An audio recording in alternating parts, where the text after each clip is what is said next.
We didn't kind of talk too much for about a year, maybe after they came. I can't really quite remember. And this is how much she meant to me. I saw her truck pull into a convenience store, and I flipped my car around and I hunted her down in the parking lot and gave her the biggest hug and told her how much I missed her and missed the team. And ever since then, we after that we started talking more, and now we go out to dinner and go to the movies, and we talk all the time. And if she's here, she'll hang a picture or straighten a picture, or whatever. She means the world to me. Yeah. She's also in many clients need to have. There's different.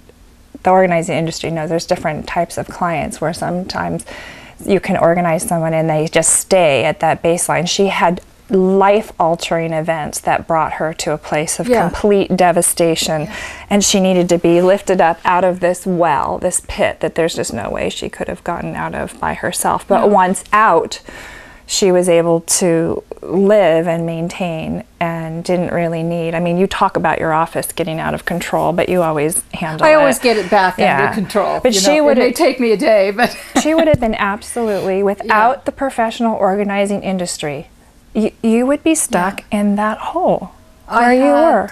Yes, I had not the ability to file even the tiniest things. It would. And she ran a medical office for 20 years. Yes, for a long time. But I could not file. And now I always file.